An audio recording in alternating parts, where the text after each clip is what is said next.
हे पहा बेसन, आता हे पिठलं आपण पिठलं बी म्हणतो, आणि झुणका भाकर. आता घरगुती आपल्या पद्धतीनं आता कसं आहे, आता हे मी आडणीची आज नवीनच आहे.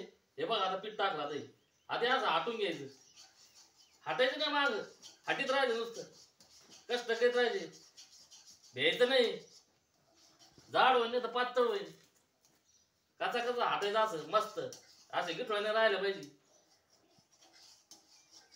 हे बघा आता अशा पद्धतीने चाललेलं आहे दानका. मस्त आपण पाहायचं जाड पातळ घट होतं का काय होतंय, टाकीत राहायचं पीठ मस्त पैकी. आणि आता भाकरी बनलेलं हा होता, आपण भाकरी बनलेले 7-8-10 भाकरी बनलेल्या. कारण 2-4 जण आहेत आम्ही, बायका 2 मुलं आणि मी एक असे 4 जण आहे. आणि 4 जणांचा स्वयंपाक मी केला. घाबरायचं नाही, कष्ट घेत राहायचे. आणि कोण देणार आपल्याला आणून, आणि हॉटेलमध्ये पोट भरत असतं का? अरे 4 जणांना पैसे लागते किती येड्या हो. त्याच्यामुळे ना हे असं करा. आता हे पिठलं केलं, आता मी चालू आहे दानका.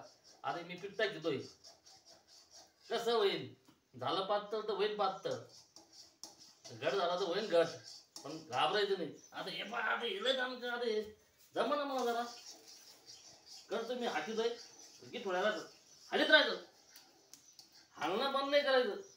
हालायचं बंद जर केलं तुम्ही तर मग थोड्या राहते हालीत राहायचं. कधी डोक्यात डोकं व्यवस्थित ठेवून शांत ठेवून काम करायचं.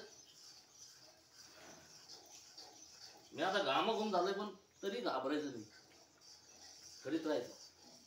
दुसऱ्याला अवलंबून राहायचं नाही. आपण लेकरं बाळा उपाशी मारायचं का?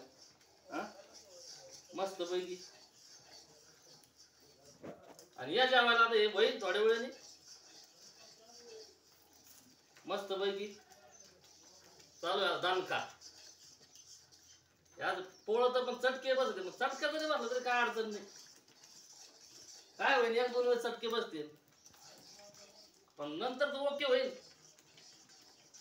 ओके.